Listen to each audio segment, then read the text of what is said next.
Any questions? All in favor signify by saying aye. Aye. All opposed. Today's invocation will be, I think, Magistrate Riddle, District 2 is in charge of that. Magistrate Riddle, will you introduce your guest, please? My guest today is Brother Chad Lockhart. He's the pastor here at Glasgow at the Highland Hills Community Church, which is located at the top of the square up here. Good guy, good church. If anybody's looking for a church family, they'd be glad to have you guys to come up. So, Chad, if you want to come up and just pray what's on your heart. All right. Bow your heads, let's pray. Lord Jesus, we thank you for this day. We come to you today with thankful hearts for all the many blessings that you give us. Lord, we come to you today thankful for your cross and your resurrection that has given us new life. And Father, I pray this morning over all these men and women here as they govern, all these men and women on this bench as they make decisions, Lord. I pray that they seek the wise counsel of the Holy Spirit. Lord, I pray for our county. I pray for our city. Lord, I pray an outpouring of your Holy Spirit on all of us, but especially those that lead and make decisions, that they would seek your wisdom and your guidance in all that they do. Lord, again, we're so thankful for your many blessings. We're thankful for the day that you have made today, that you've blessed us with, and the opportunity that we have to live this life. So, God, just be with us as we go throughout our day. We thank you again for this opportunity, and we thank you most importantly for the life that you give us. It's in the mighty, holy, precious, and awesome name of Jesus Christ that we pray. Amen. Amen. Amen. Chad Lockhart, thank you for being here today. You're always welcome. Stand for the pledge, please. Pledge allegiance To the flag of the United States of America and to the republic for which it stands, one nation, under God, indivisible, with liberty and justice for all. I'd like to welcome everyone today. Looks like we have a full house. I'll start with our elected officials. Mayor Hatcher, Mayor Doty, State Representative Steve Riley. I appreciate you being here. Sheriff King, Ms. Joanne London, Mr. Tim Gibson, Tracy Bellamy, elected officials, thank you all for being here. Appreciate it. Court, thank you for being here as well. I'll entertain a motion to approve the minutes of October 17th, 2017 and November 1st, 2017. So moved. Master Houchins. Second. Second Master Riddle. Any discussion, corrections, deletions? Hearing none, all in favor signify by saying aye. Aye. All opposed? Thank you very much. Announcements. Closings. We will be closed Thanksgiving Thursday, November the 23rd, Friday, November the 24th of this week. Light Up Glasgow is Friday, November the 24th. Mayor Doty, do you know what time that starts? 5 o'clock. 5 o'clock, he says. All right. Salvation Army bell ringing at Kmart. That will be for Fiscal Court. I believe you have the sign-up sheet. Okay. Ms. Houchins has the sign-up sheet in the office. I encourage all of you to sign up. That's Wednesday, December the 6th from 9 a.m. to 7 p.m. Our county Christmas luncheon is Wednesday, December the 13th, 11 a.m. to 1 p.m. at the Extension Office. That's the UK Extension Office. We're going to reschedule our December fiscal court meeting. We're going to have that on Tuesday, December the 12th at 9 a.m. So that is a week earlier. The fiscal court audit for fiscal year ending June 30th, 2017. It began November the 15th, 2017. The Park City Christmas Parade is December the 2nd, 9 a.m. The Glasgow Christmas Parade is December the 2nd, 6 p.m.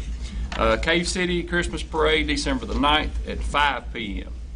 And also the Santa's House will be on the square from December the 4th through the 10th. Does any magistrate have anything they want to announce from their respective districts?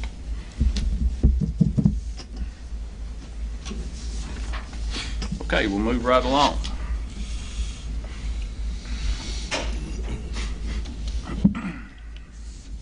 I want to, just for the sake of being transparent, I want to share with you, court, and you taxpayers of Barren County, A little bit about the finances of Barren County. I think a lot of you have heard me speak about money's tight, that we struggle a little bit financially, but I hope you like hearing what you hear today. When we ended October 30th or 31st of 2016, we had borrowed $400,000 from our road fund. We've been borrowing money for about 7 years from our road fund, okay? It's always been a priority to me not to borrow money. When we ended October 2016, we had $11,833.95 in the account for a county this size. Oh, and again, I'll say we borrowed $400,000 that we had to pay back. So he's actually in the hole $380,932.62 to the road department that we had to pay back. That's unacceptable.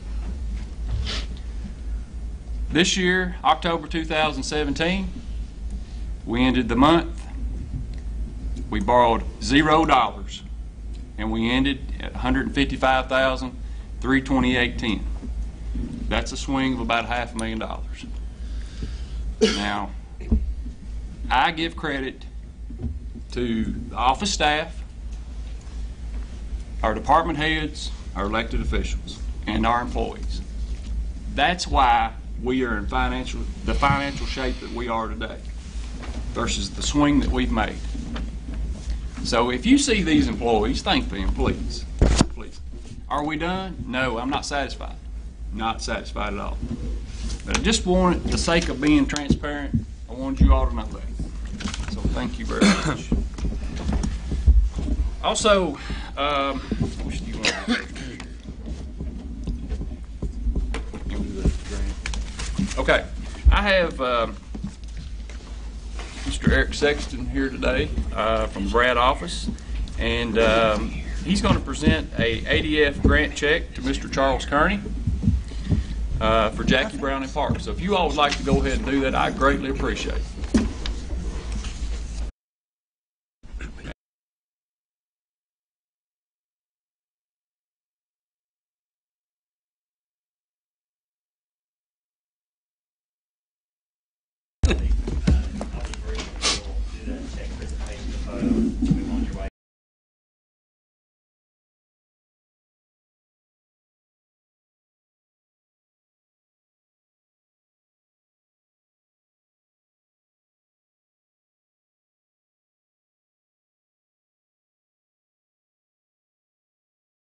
Check is an area development fund.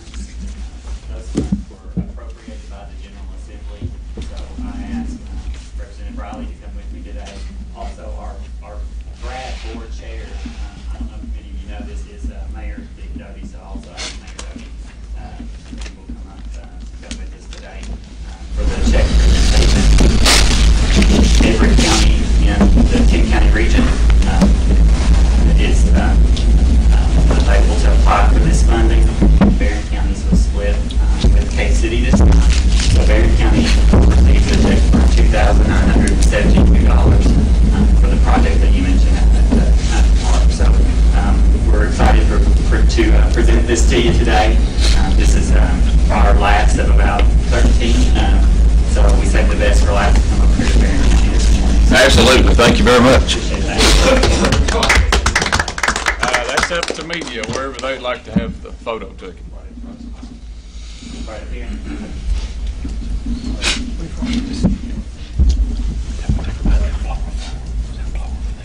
No, we're doing dugouts. Safety barriers and dugouts.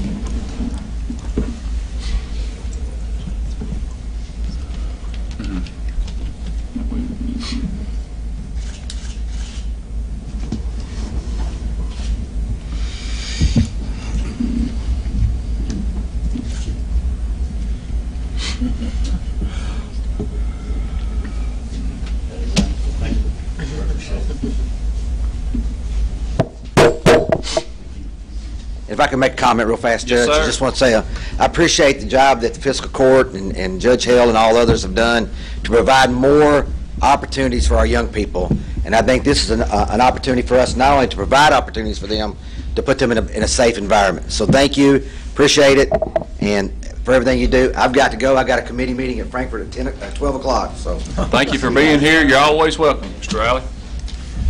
Just to kind of give the court a little update, we're going to use this grant money to enhance some safety features at our park. We're going to pour the rest of our dugouts concrete to prevent falls and things such as that. So, and we're actually going to do that work ourselves, between myself, Mr. Kearney, probably Mr. Stevens, and probably the members of the road department when they're available. So, just wanted to kind of let you all know. Okay, also under my report,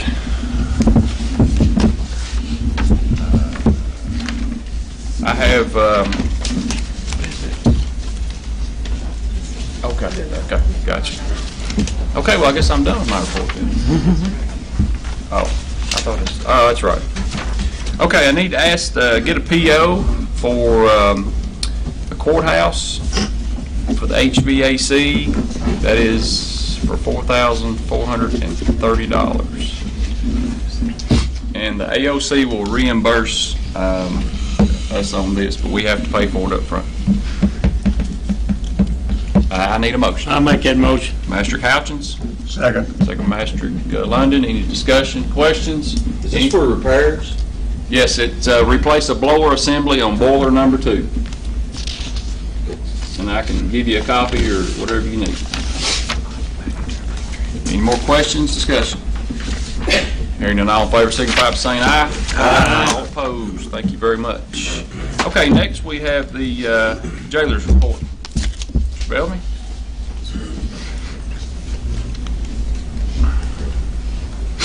Morning, Judge. Don't have a lot. I believe y'all got a busy agenda this morning. I'll go over my count.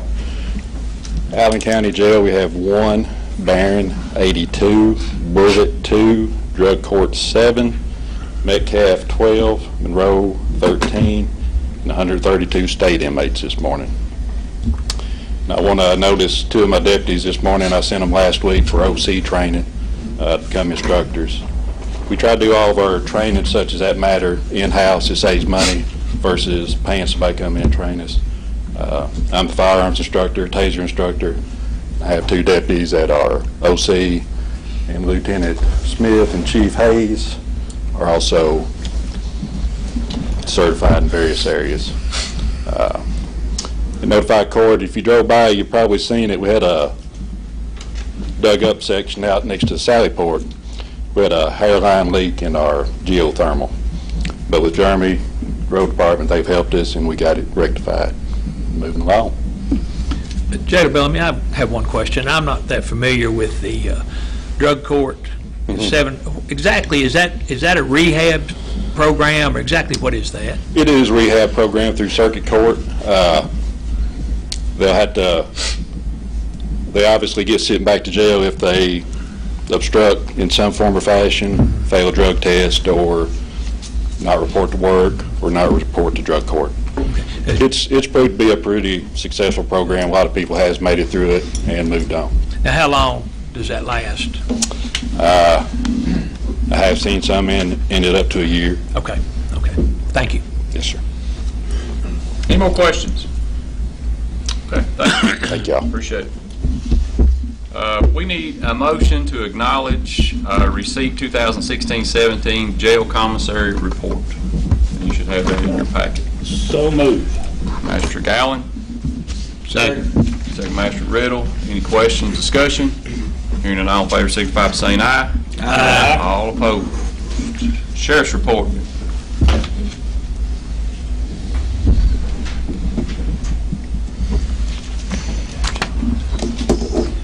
Judge, court, I think our agenda has their line item talking about a proposal or amendment for the cash drawer.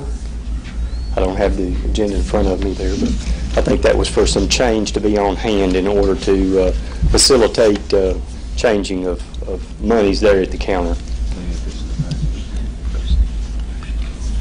Yeah, well, we need a motion to authorize for this to happen for the Sheriff's Department. It's a property tax collection request for cash drawer change. Is that adding 400? Yes, sir. Yeah, I'll make that motion. Master Houchins, Second. Master Dickerson. Any questions or discussion? Hearing none, all in favor, signify by saying aye. Aye. All opposed. All righty. You want to go ahead, Master Riddle, and we'll do the purchase of the sheriff's vehicle from committee while the sheriff's here. Transportation Committee met last night, and one of the items on the agenda was purchase of the sheriff's vehicle, and I think we received 2 bids. And one was from Gilly High, the other was from a Ford dealership in Frankfort, Kentucky. The low bidder was Gilly High Ford here in Glasgow for $28,657. And it is the recommendation of the Transportation Committee that we purchase this vehicle, and that'll also be my motion. Okay, we have a motion. Can I get a second? Second. Have a second, Master Benningfield. Any questions or discussion? Restate the motion, please, what we're voting. The motion on the floor is to go with the Gilly Hyde Ford of a quote or a bid of $28,657, which is the lower bid. Okay, thank you. Any more questions or discussion? Hearing none, all in favor, signify by saying aye. Aye. All opposed. Okay, Sheriff, you got anything else? That's all, Judge. Thank you. Okay, thank you very much. Okay, we'll go back into fiscal court committees. Master Riddle, you want to continue?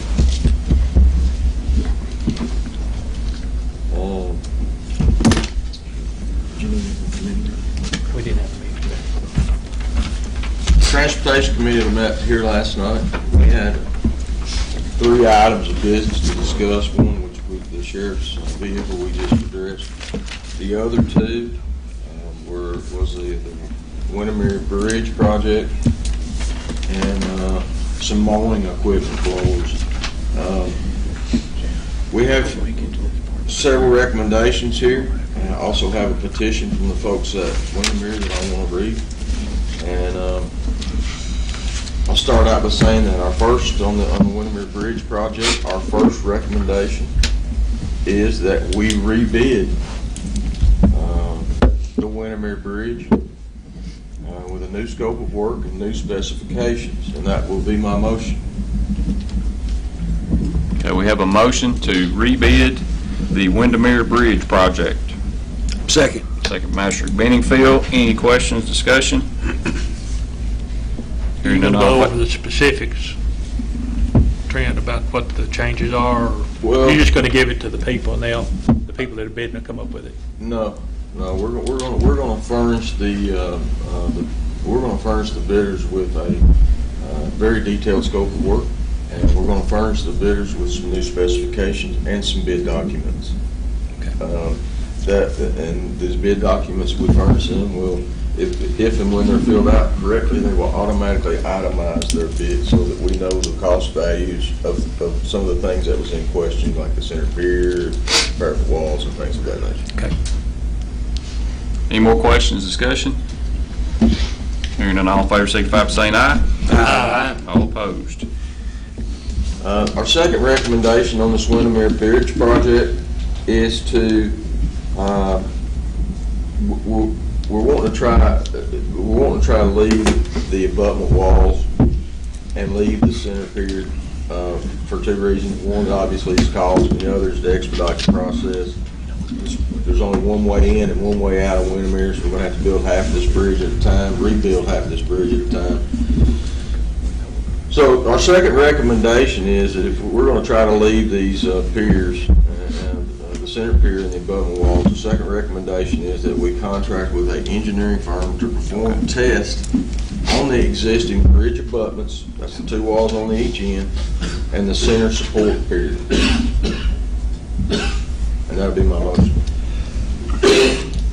Okay, we have a a motion on the floor to enter into an agreement with an engineer. With an engineering firm or consultant, I don't know that it makes a lot of difference, to perform some stress tests on these existing concrete structures that we're proposing. Second. We have a second from Master Benningfield. I guess the question I have, Master Riddle, do we know what that will cost? I have a cost that per phone conversation with the local engineering company. But I don't know, if we're going to bid this out, I don't know that it's fair to talk about their cost. I don't know it'd be fair to them to expose their cost to the public here. Well, I feel like that we'll have to amend this motion if it's over the 20,000 procurement process. It'll be under the 20,000. Okay. I think we can get it done from, we can get phone bids, we can get some prices. We can meet with some engineering firms and discuss with them. Okay. I can tell you it'll be considerably under $20,000. Okay. All right. Any more questions or discussion about this? I'm just curious if, is there any other way to get that tested? For instance, Western's engineering class or something, or would the state highway department be willing to help us on that? I talked with James Evans, who was here last night. They will not help us on the testing. It is his recommendation based on a visual inspection. He done the same thing I did. We went under the bridge, both of us did, and we looked at the piers and the abutment walls, and we both believe that they look good. I don't see anything wrong with them, other than just a few little slivers of concrete. But I guess the position of the Transportation Committee, and especially myself, is we don't know for sure that they're good, and I feel like they are, but I'm just not comfortable with spending $80,000 or $90,000 on this bridge until I know for sure that the main support system for this bridge is still good to go. Okay. And if that's whatever the cost of that is, it is. I mean, I don't see how we can justify building back on something until we know. And if somebody else has another way of performing a stress test, and if you want to go through a university to do that, I have no problem with that. It's the Kentucky Transportation Department, I don't think they offer us that. All they'll do is this visual inspection. Okay, we have a motion and a second on the floor. Any more discussion, questions? Hearing none, all in favor signify by saying aye. Aye. All opposed? Okay.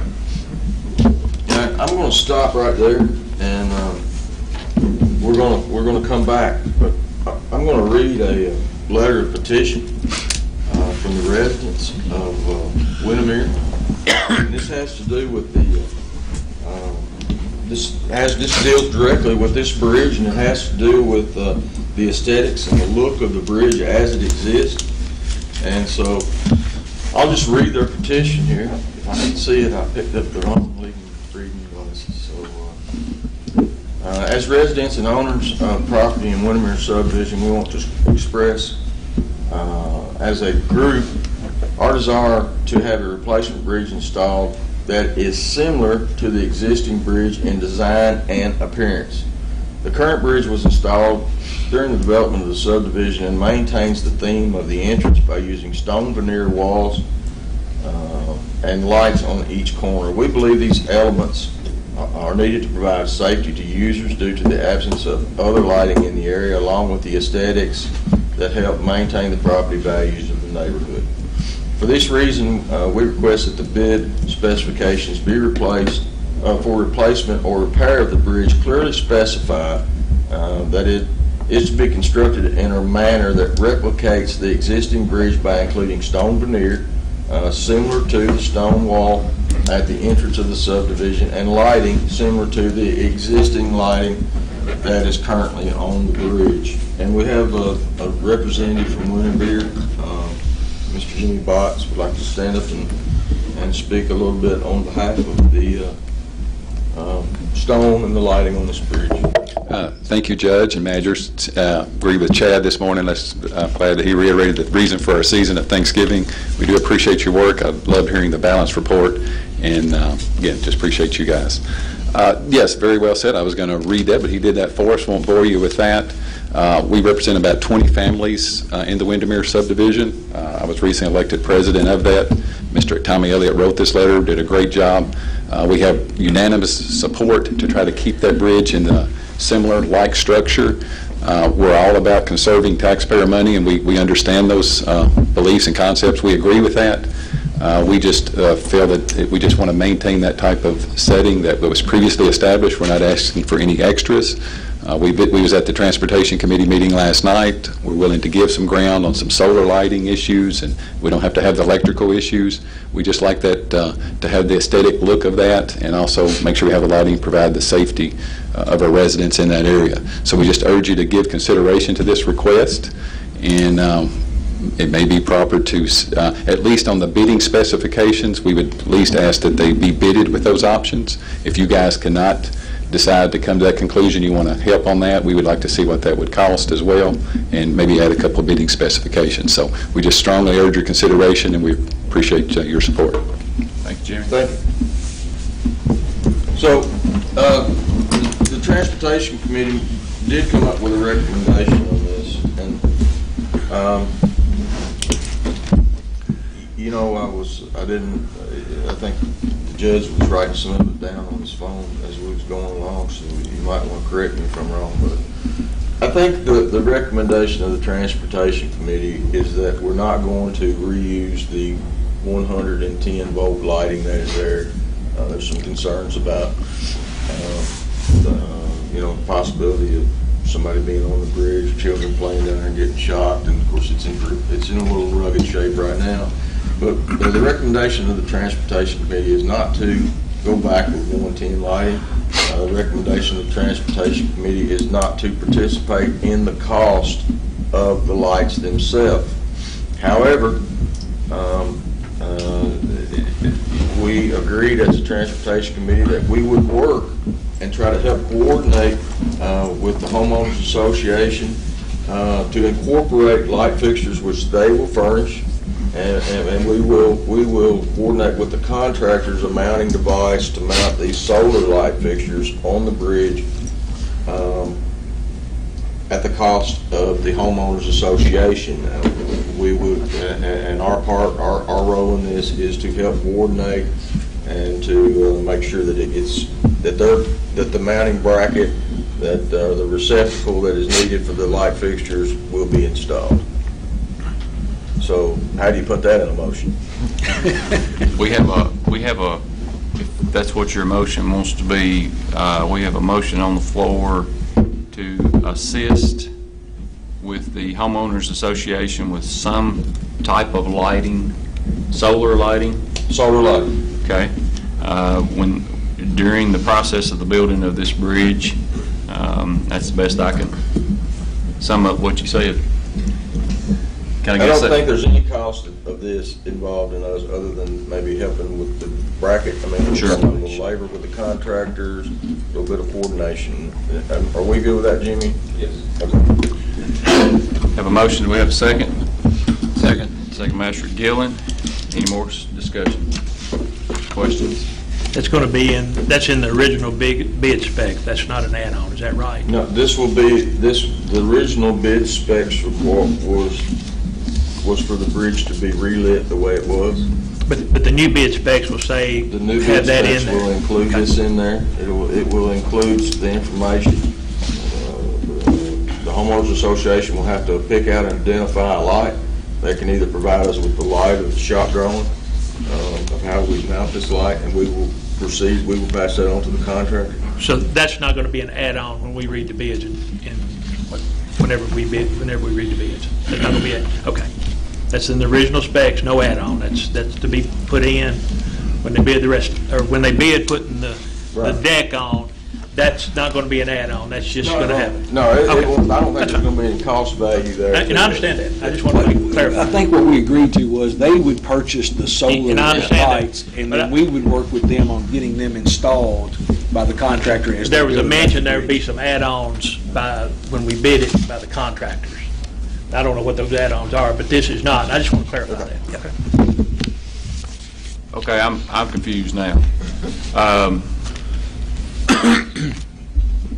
We bid that out just for to meet the state specifications for that bridge.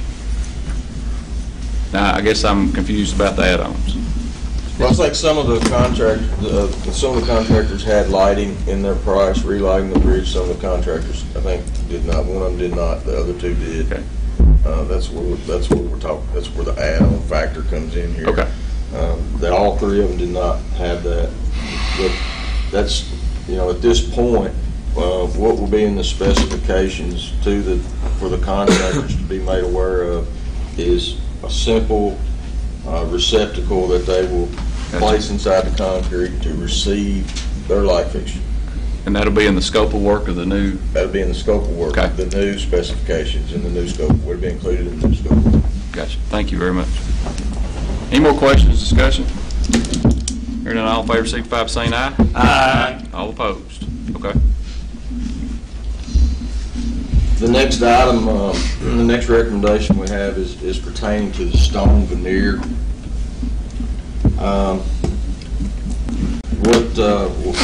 What the recommendation of the Transportation Committee is that we do not participate in the cost of the stone. I understand where Jimmy's coming from, and my position on it is we adopted the bridge with the stone on it. And I feel like that we should have participated in the cost of replacing some of the stone, not like it is, but I feel like we should we should probably replace it. But the recommendation of the Transportation Committee is that we do not participate in the cost of the stone veneer that will be added to the parapet walls. However, if the homeowners association decides to go ahead with the stone veneer, we would like to specify that in the bid so that they will know how much it costs them.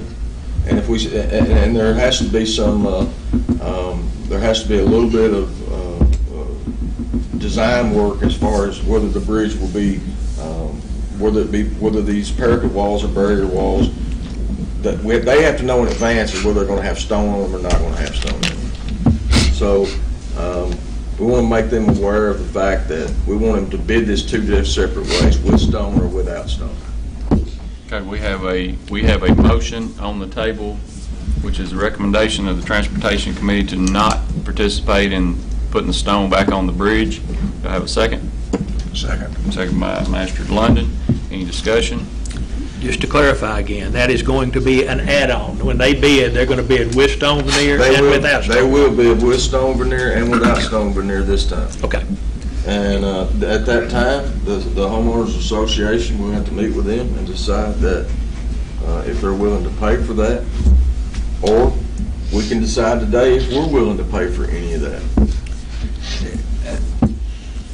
Is there any way on that bid that we can do what it's called an alternate, which basically says, here's our bid for $100,000, and if you accept alternate one, which would be to add rock, that would be an additional, I'm just throwing a number out there, $20,000. Right.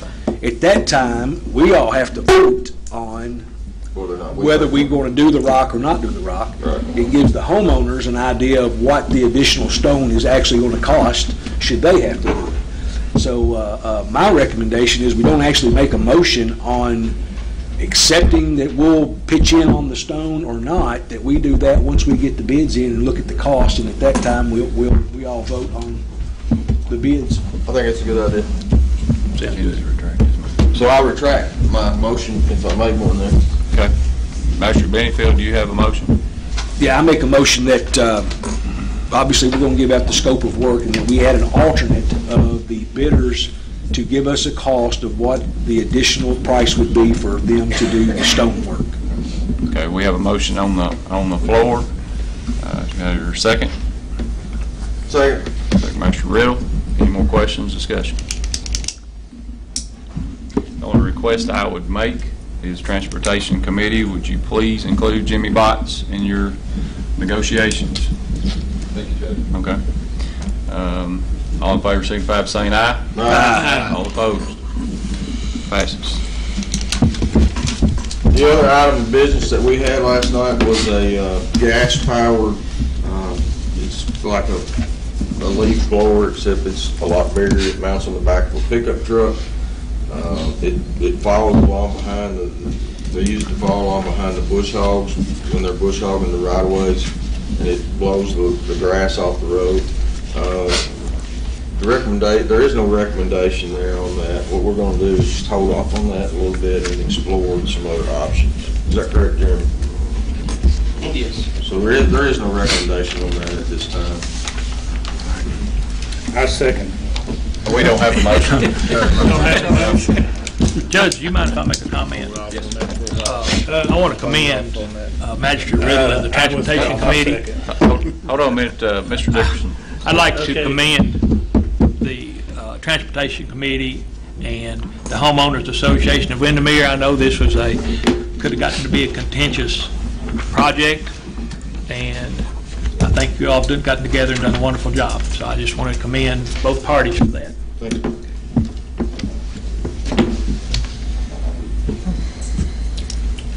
That's all I need to say, Judge. Thank you. All right. Floor is still yours, Magistrate Riddle. So the Transportation Committee, we met again this morning to discuss some other business. We have three items on the agenda this morning. There's a brine tank, boom tractor, and a mowing tractor. What we want to do is purchase another brine tank, which will give the county road department a total of 3. This will go on one of the new trucks that we purchased back in the spring. It's a 500-gallon tank. Jeremy got 2 bids on it. The low bid was $4,068.65. This thing comes built pre-assembled with a frame. You slide it right in the back of the truck, and the boom goes to work. It's got a gasoline motor on it, and it sprays brine on the roads prior to the snowfall. The recommendation of the Transportation Committee is to accept the low bid, and we'll also the money. Jeremy does have money in the budget for this. This is not something additional or something we're going to be hunting for money on. He does have money there. So the recommendation is to accept this bid from Impco Incorporated for the brine tank and accessories for $4,068.65. Okay, we have a motion. Can you get a second? Second. Second, Magistrate Houchins. Any discussion or questions? Hearing none, all in favor, signify by saying aye. Aye. All opposed? The second item of business this morning was the boom tractor. Everybody knows we bought a new boom tractor back in the spring. The boom tractor is doing good, and it's covering a lot of ground with it. I think everybody's happy with it, but what leaves us with the old boom tractor. This tractor is 12 years old. It has 5,068 hours on it. It's not a bad old tractor, and it would make a contractor probably a pretty good tractor. But it's getting to the point where that we feel like that we need to sell it while it still has some good value to it. So it's the recommendation of the Transportation Committee that we put this old boom tractor up for sale, and we do that through the process of sealed bids, and that is my motion. Can we have a motion on the floor? Can I get a second? Second. Second, Magistrate Allen. Any questions or discussion? Hearing none, all in favor, signify by saying aye. Aye. All opposed? Third item of business is a mowing tractor, and this is a right-of-way mowing tractor. This is one of the four-wheel drive tractors that actually pulls the bush hog. It is tractor number MT2, and this tractor has 4,672 hours on it. It is a 2007 model. We have 4 of these tractors that are very similar, and are they identical? I mean, the horsepower and car size. They're all the same thing. Yeah, the tractors are all just alike. And they all have somewhere in the 4,000 hour range on them, is that correct? Yes, some a little more than others. We believe that it's time to start putting these tractors into rotation. What we don't want to do is wake up one day and these tractors have 6,000 hours on them or 7,000 hours, and they all have to be replaced at one time. So what we're wanting to do is, what we're asking to do is to sell this tractor, and we don't have to buy a tractor right now because we got till next spring to do that. But we're simply saying that we think it's a good idea to put these tractors into rotation. We have picked out a tractor that we feel like is not giving us the best service. Not that it's a bad tractor, but we picked one that we've had some issues with, and so the recommendation of the Transportation Committee is to sell tractor number MT2 through the process of sealed bids, and that is my motion. Okay, we have a motion on the floor. Can I get a second? Second. Second, Master Gillen. Any discussion, questions? Hearing none, all in favor signify by saying aye. Aye. All opposed. Master Riddle, thank you very much. Anything else you'd like to add? All right. Judge, I have some questions. Yes, sir. First, what did we decide on the blowers for the road department to go get? We have quotes, right? On the blowers? We had just one quote. It was One quote.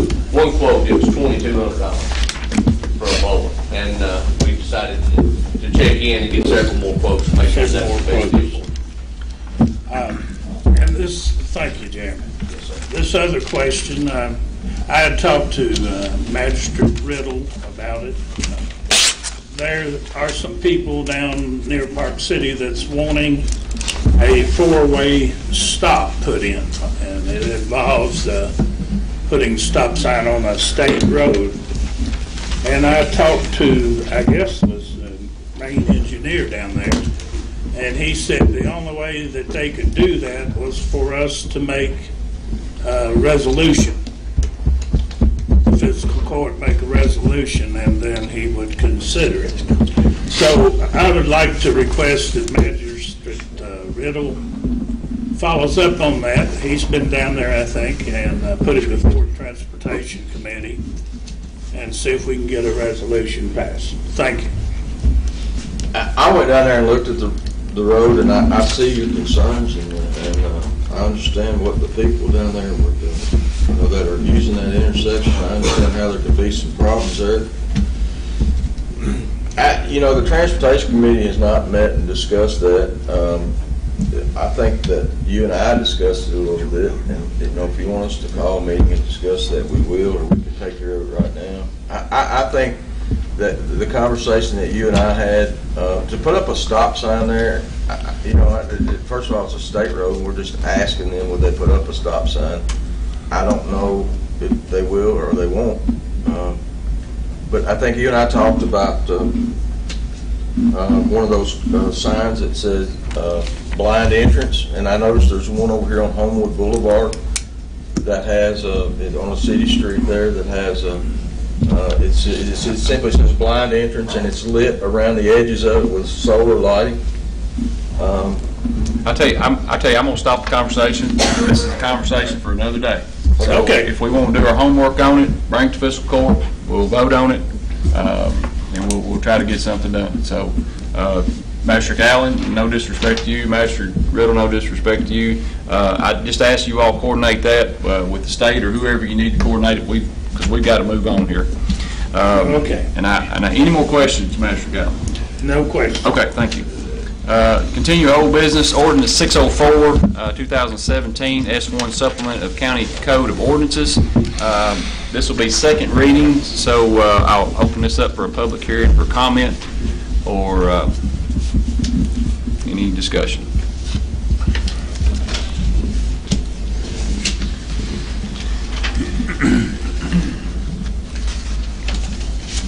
Okay, I'll close the public hearing. Entertain a motion to adopt on second reading.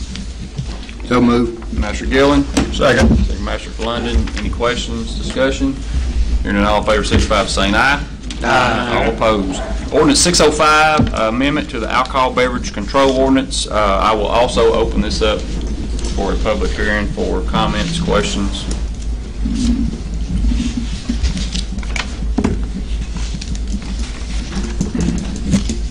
Okay, I'll close the public hearing and adopt on second reading. Entertain a motion. Make that motion. Second. Master Couchman, second by Master Allen. Any questions, discussion? Hearing all in favor, signify by saying aye. Aye. All opposed. Okay, new business. We have Mr. Dennis Cheney from the Barren River Health Department to address the syringe exchange program. Welcome to Fiscal Court. I told Mr. Cheney no more than 10 minutes, so we can move on. Very good. We'll appreciate the opportunity to be with you folks. I'm going to give media here a resource packet. Give one to each of you. I've already given your Fiscal Court clerk one for official documents. Again, my name is Dennis Cheney. I have with me our senior epidemiologist, Shri Shahadri. And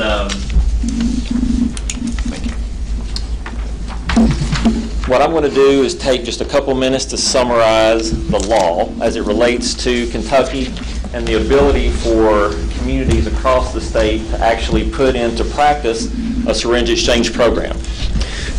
Shri is going to share with you some data as it relates to cost of hospitalizations, as it relates to drug overdose deaths. We all know the current problem not only our region, state, and the nation is facing. Just a little bit of background information. Currently, there's about 30 communities across the Commonwealth that have advanced this into practice in their communities. Barren River District Health Department serves 8 counties. Barren's one of those 8 counties. Warren County is the only county thus far that has actually advanced that opportunity into practice. When I talk about the specifics of the law, one of the things to keep in mind is the law requires the approval of 3 bodies in a community before a syringe exchange program can be put into practice. It requires the approval of the Board of Health, county government, and city government. The Barren County Board of Health, at their last meeting, approved this practice unanimously. And so our opportunity today is to come before you, share this information, educate you, and help you folks make an informed decision. So with that, again, there's a lot of information in this. I don't want you to be intimidated or overwhelmed by it. Again, I'm just going to take an additional couple minutes to review these first few PowerPoint slides that's in here. In retrospect, March 2015, Governor Beshear signed into law the ability for counties to do this. There's 4 objectives with a needle exchange program. Number 1 is to provide an opportunity for individuals, intravenous drug users, to bring in their dirty needles and exchange them for clean ones. Dirty needles, getting them out of our environment, maybe out of streets, sidewalks, playgrounds. Reduces the opportunity for maybe a needle stick with our law enforcement as it relates to maybe search and seizure of maybe homes or vehicles. And there again, putting clean needles into the hands of those folks. You may think, well, gosh, that doesn't really seem right. We would be aiding and abetting those individuals with their particular challenge. What the clean needles does and what the education does, it reminds them of their need to not share needles. And the reason for that, and what Mr. Shri is going to share with you folks, is what we're seeing in our area as it relates to HIV, hepatitis B, and hepatitis C, and then that causes a risk to all of us in the community, so we want to minimize that.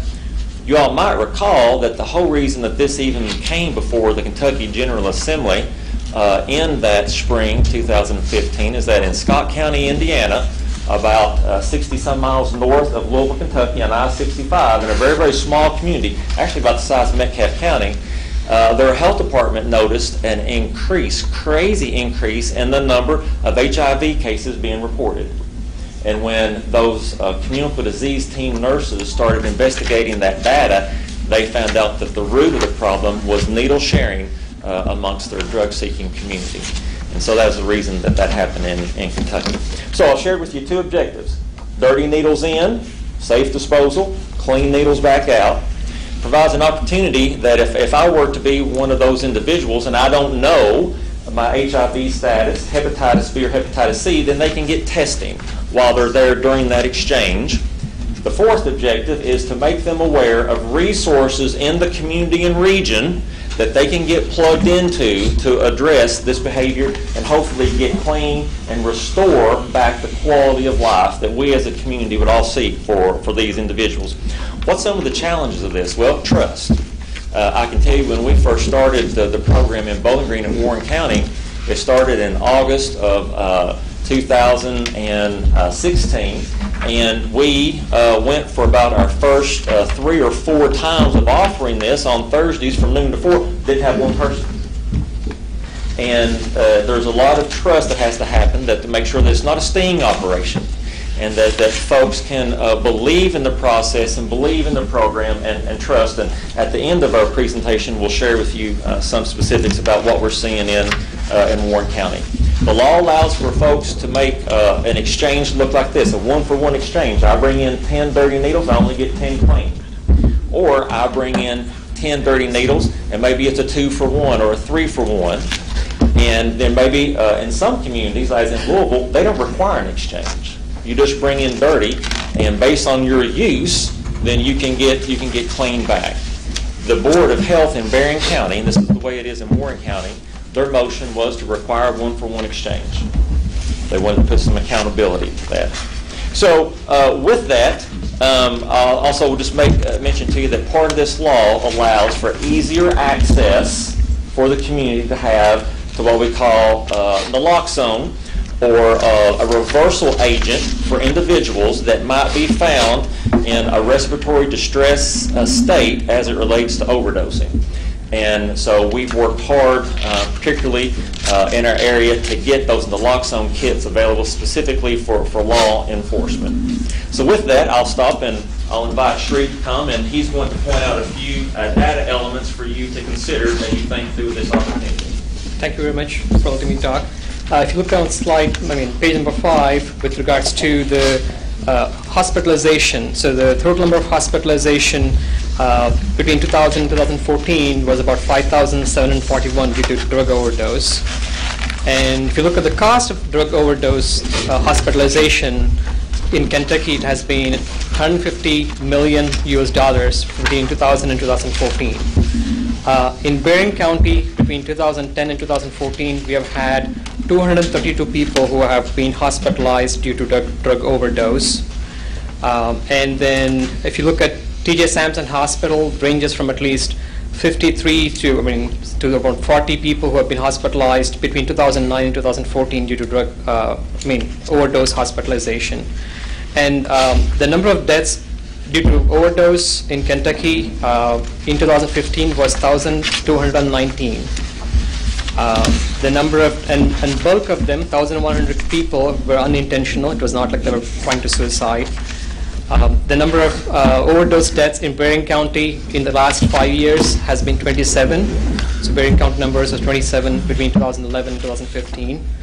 The people who have lived with HIV or who have been with HIV diagnosis in Barren County is 43 people. And at the current, as of December 30, 2016, 24 people in Barren County have HIV, living with HIV. Hepatitis B is also an issue for sure in the United States. We have 2.2 million people with hepatitis B. The notice that Kentucky, Tennessee, and West Virginia has an increasing trend in hepatitis B infections, acute hepatitis B infections. Moving on to hepatitis C, unfortunately, we are seeing a huge increase in hepatitis C cases, acute as well as chronic diseases. In the last 2 years, 2016 and 2017, we have seen an uptick of hepatitis B and hepatitis C cases. Specifically in Barren County, last year we had 3 newly diagnosed hepatitis B, hepatitis C, and 2 this year, hepatitis C. And these are the acute cases in the sense they're newly diagnosed cases. And the chronic case approximation of hepatitis C is about 572 people in Barren County live with hepatitis C. That's approximation. And we just took a snapshot of the numbers we have that we have received reports of. Barren County has 14 cases of hepatitis B between 2014 and 2016, and 66 cases of hepatitis C in the same time frame. So we have a lot of hepatitis B and hepatitis C cases.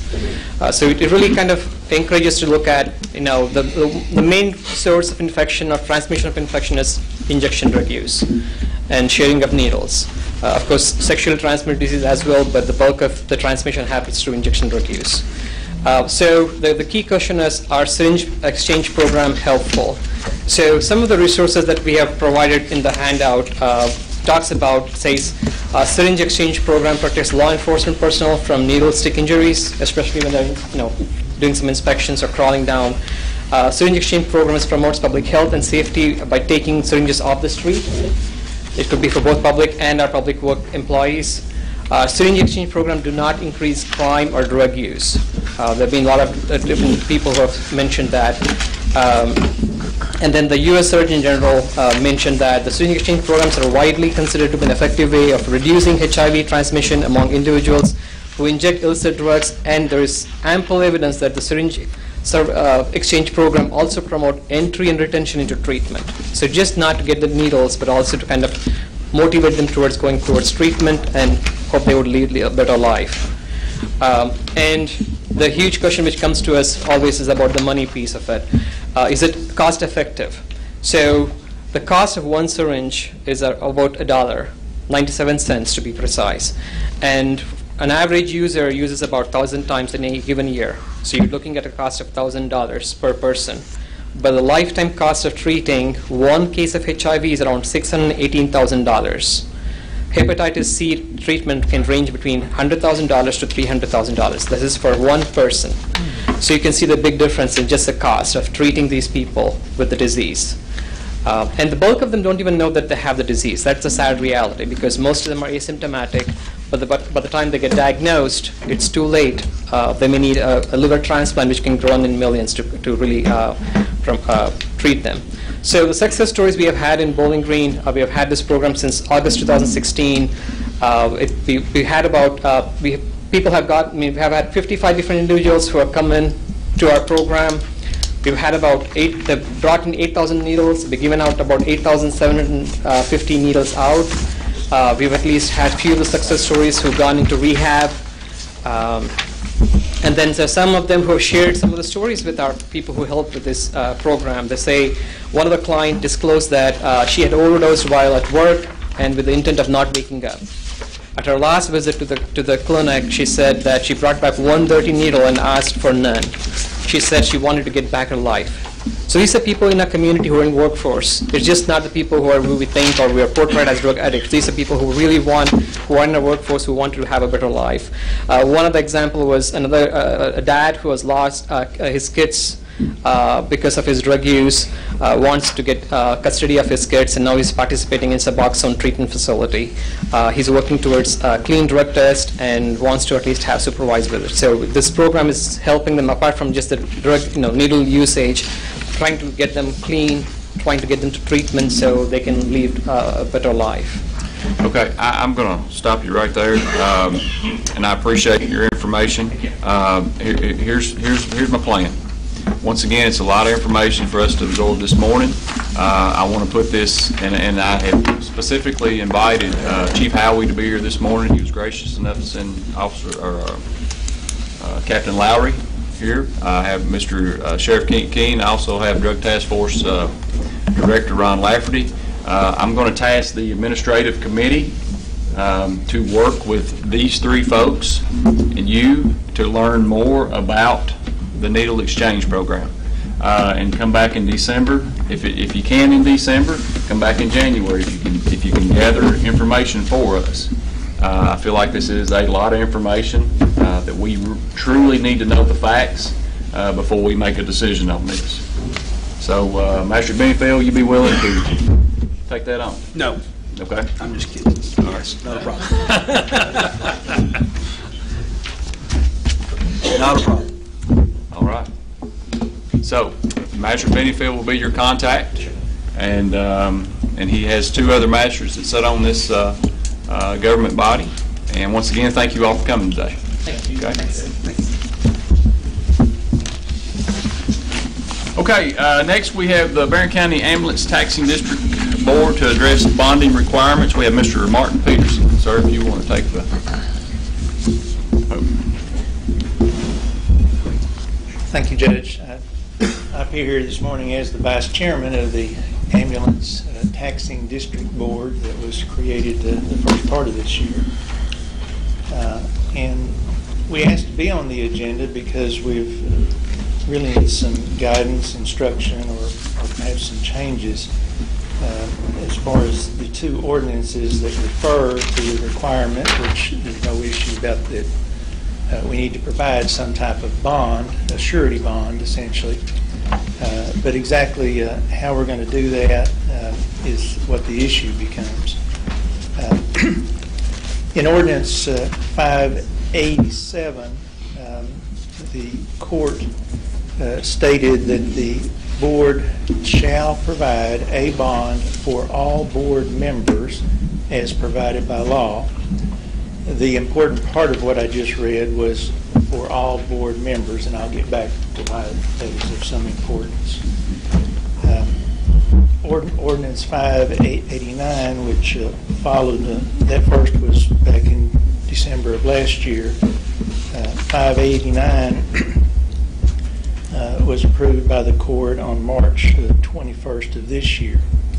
And it simply stated that the court recognized the need to establish the initial bond amount and the process by which that bond will be set in the future. And therefore ordained, and it reads like this, that the initial bond shall be in the amount of $500,000. Future years' bond amounts will be set by our board, and then it says in amounts not to exceed 10% of the previous year's ambulance tax total billings. Sorry, I don't actually have that in front of each of you, but that's essentially how that read. We were, I guess, a little dilatory in checking out how to get this bond posted, but it's becoming an issue. We're in the process, or at least the board asked me to try to investigate going about this in our meeting, I think, back in September. And here's the reason we're here. First of all, in speaking with insurance agents, it seems most insurers, insurance companies, the sureties on the bond, are going to be wanting to look at each individual that they write a bond for. Well, there's 3 members on our board, and so the confusing part becomes initially back where it's stated that the board should provide a bond singular for all board members. That's going to raise some issue of, it doesn't appear, at least to me at this point, that we're actually going to be successful in getting a bond that reads simply, we're insuring the board. In other words, there may be a requirement if we were going to do this to have 3 separate bonds if we're going to be having a bond for each person on our board. The second issue that has come up in reading Ordinance 589, the court set the initial amount of the bond at $500,000. This is of some importance because this particular bond, type of bond, the premium that would need to be paid is directly tied to the face amount or the penal amount of the bond. It's come, and effectively, we're ending up questioning, and I'm not sure how it reads like this or exactly what the thought process of the court was, but you will observe that the initial amount of the bond for this year was set at $500,000. And yet it goes on to say that the amounts in the future would essentially be significantly reduced from that, because it says that the amount of the bond would be reduced so as not to exceed 10% of the previous year's ambulance tax total billings. Now, I interpret that to mean it's essentially tied to the idea of how much money we actually might have on hand at any given time that somebody could misappropriate or misuse. it's anticipated, at least in my mind, that the most that our board would ever have on hand this first year is going to be somewhere in the neighborhood of $430,000, not $500,000. And again, our board, as I understand it, essentially just acts that the ambulance tax has been sent out on bills starting the first part of this month. That money is collected by the sheriff, and as it comes in, I think on a monthly basis would be dispersed to the treasurer of our board, and we're anticipating having a separate bank account where we would hold those funds. Very shortly after that, at least on a monthly basis, we'll be receiving a bill starting in mid-February from the ambulance service itself, essentially to reimburse them for any deficit of their operating account, because unfortunately they take in less than what they actually what the actual cost of the service is. So we will have an inflow of money starting, I believe, about the 15th of December, and then that will continue for a period of two or 3 months, and throughout this year we'll be drawing down against that amount. The actual amount of tax that is scheduled to be collected is still less than $500,000, but of course not all of that's going to come in at one time, and actually not 100% of the assessed amount is ever going to come in, or at least not for a long time. Because the ordinance refers to a 10% amount, it's confusing to me, and I really just want to suggest that possibly the court intended to actually set the initial amount of bond at $50,000 rather than $500,000, with the idea that we might have on hand as much as $500,000 at one time. I actually think it's less than that, but in any event, I just want to suggest the requirement of a $500,000 bond at this point overinsures anything that could happen. In other words, if we stole every penny that came in from the sheriff, it would not be $500,000. It would be at most in the neighborhood of $430,000, and really, as a practical matter, it would be considerably less. It seems to me that the court took that into account in talking about 10% of the previous year's billings, because that's kind of how we know how much is going to be on hand at any one time. So my first question is, and I don't know what the court can actually do about it at this point, but we need to get some guidance on whether we really do need to try to get $500,000 worth of essentially insurance, or maybe something less. The second would be whether whatever that amount is should be spread out perhaps in thirds or something, if we have to get a separate bond for each member of our board. If we have to get a $500,000 bond for each member of our board, that's going to be a considerable expense that, in my own mind at least, is maybe unnecessary, or of course, the only way these premiums are going to be paid is out of the tax funds that have been collected, and we'd much rather see that money go to the providing of the ambulance service as opposed to this bonding requirement. So I'm going to let County Attorney Sharp jump in here. You know, we're at this point because you know the way I understand it, we don't make recommendations. We just vote on the business aspect of it. So I'm going to have to lean on you for guidance here. Of course, we can always amend our ordinance. We've already amended it a couple times. Of course, it takes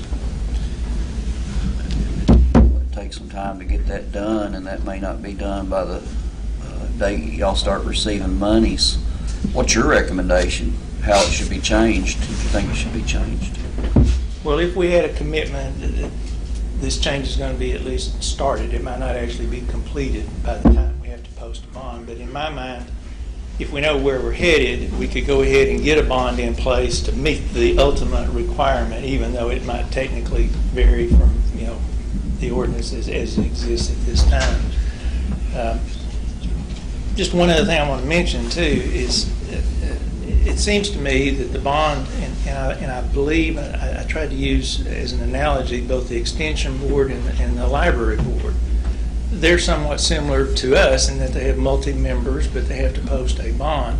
It's my understanding, in speaking with Judge Hale, though, that probably only their treasurer has actually been named or been required to provide a bond. Frankly, the other two members of our board are going to have as little to do with the flow of the money as possible. And our only real function is once a year to set a tax rate, as I view it. I mean, we really, and I don't think we can go wrong in doing that because, first of all, there's limits on what the tax rate can be, and secondly, it's just a matter of discretion. It'd be hard to say that we're violating some sort of duty or abusing our power in doing that. So, really, I think one thing would be that would at least have an understanding that if we get a bond, it would cover the actions of the treasurer as opposed perhaps to the other board members, or if we're going to split this up among the members, that the amount of bond for two of us would be considerably less, almost a nominal amount as far as having the entire board covered.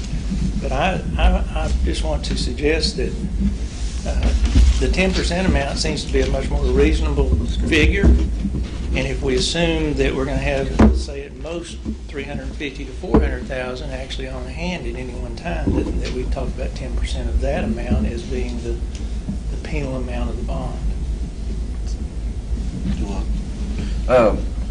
The library and extension board, of course, they got bonding requirements. I wonder, does their bonding requirements, I haven't looked at it prior to this meeting, but does it just say they got a bonding requirement like y'all do, or does it specify that it's to be with the treasurer?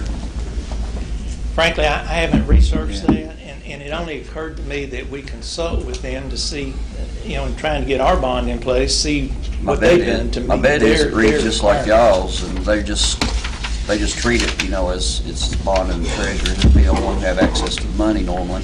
Yeah. I'm not sure how the bond itself reads, though, if it insures the whole board or just a named person.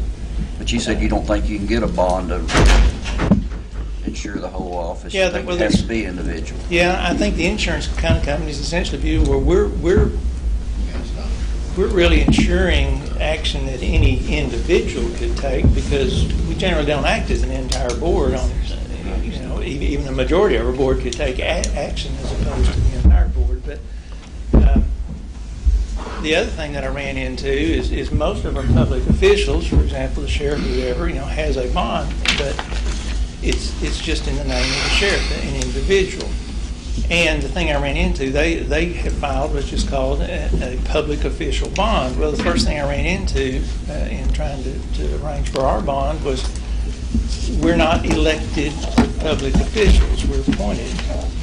And so apparently the insurance companies were going to take in other words, saying we're not going to file a public official bond on your behalf because you're not elected official. So I ran into that issue. So what is what action would you like to see the court take? Because that's the only thing we can do is take action. Other than that, you're going to have to work with County Attorney Sharp, to resolve it. Again, if there was a reason to set the bond at a total of $500,000, okay, that's something that could be addressed. I want to suggest that the requirement be changed to 10% of the anticipated amount of funds that we actually have on hand at any time during this first year. And again, the majority of the year we're going to have far, far less, and probably somewhere toward the end of 2018 we're going to have nothing because the cost of the ambulance service will have exhausted our tax revenue. Action, or do you want to do that first? Come in first. I can do an amendment if you want to amend it. Not to say 500,000. I'm just at y'all's discretion. I'm at the court's discretion what y'all want to do. Okay, court, you all heard the information. How do you want to proceed on this? I think 10% is fine. 10% of the money that you have on hand, that's what you're suggesting. I think that's fine. You want to put that in form of motion? I do. Master Riddle? Second. Second, Master Dickerson. Any more discussion, questions? I would say don't direct them to me. You probably need to direct them towards Mr. Sharp or Mr. Peterson. They're both attorneys, so all in favor signify by saying aye. Aye. All opposed? Thank you very much, sir. And can we assume maybe that's 43,000 at this point, or that's what I don't know. 50,000? Well, the insurance company, how are they going to insure 10% of what's on hand when they never know what's on. Well, I think they only are asking what the actual amount of the bond that we're asking for. So they're not going to care whether it covers all possible loss or not. That's of course just the limitation on how much they would have to pay. So I think that, and all I can say is the actual cost of bond I think is going to be like 10 times less if we make this change than what I've been dealing with, which I think is a very good thing for the public.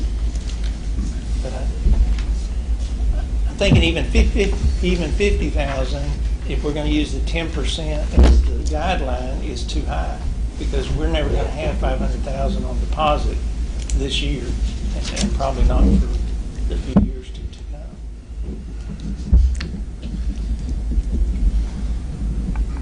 And the only thing I'm saying is the court set an actual amount in the ordinance to begin with. I'm just asking that we set an actual amount this time too for this first year. Or alternatively, you could say that our board has the authority to determine the amount of bond, which is really what's going to be true after this year. What else we need? Okay. All right, Mr. Pearson, thank you very much.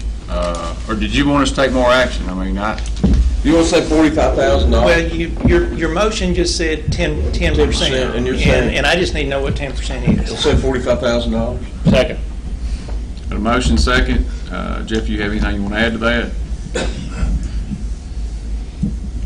You got the motion? All in favor, signify by saying aye. Aye. All opposed? Okay. Thank you for your time. Yes, thank you very much. Appreciate your work. Okay, approved payment of claims as presented. So moved. Second. Master Gillen, second Master Allen. Any questions, discussion? Hearing all in favor, signify by saying aye. Aye. All opposed? Approved transfer of funds. I'll make that motion. Second. Master London, second Master Houchins. Any discussion? Hearing all in favor, signify by saying aye. Aye. All opposed? Approved monthly financial statement, October 2017, subject to audit. So moved. Second. Master Houchins, second Master Allen. Any discussion? Hearing all in favor, signify by saying aye. Aye. I skipped over E, approved budget adjustment. Second motion. Master Riddle, second by Master Gillen. Any discussion? Hearing all in favor, signify by saying aye. Aye. All opposed. Approved official settlements, October 2017, subject to audit, the county attorney, county clerk, and the sheriff. So moved. Second. Master Houchins, second by Master Allen. Any discussion, questions? Hearing all in favor, signify by saying aye. Aye. All opposed. Personnel actions, should have those in your Make packet. that motion. Master Houchins. Second. Second Master Gillen. Any questions, discussion? Hearing all in favor, signify by saying aye. Aye. All opposed. Acknowledge the receipt of a library report September to October 2017, subject to audit. So moved. Master Allen. Second. Second Master Houchins. Any questions or discussion? Hearing all in favor, signify by saying aye. Aye. All opposed. Acknowledge receipt of county clerk claim for preparing tax bill for 2017. I'll make that motion. Master London. Second. Second Master Gillen. Any questions? Hearing none, all in favor, signify by saying aye. Aye. All opposed. Acknowledge receipt of sheriff's official receipt property tax bill for 2017. Motion. Riddle. Second. Second Master Benningfield. Any questions, discussion? Hearing none, all in favor, signify by saying aye. Aye. All opposed. First reading of ordinance 606 relating to budget amendment 4.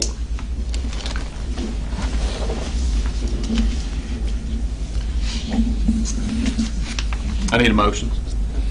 So moved. Master Allen. Second. Master Gillen. Any discussion? Hearing none, all in favor, signify by saying aye. Aye. All opposed. Okay, motion to adjourn. So moved. Second. Benningfield, Allen, we're adjourned. Thank you all very much. Make some motion.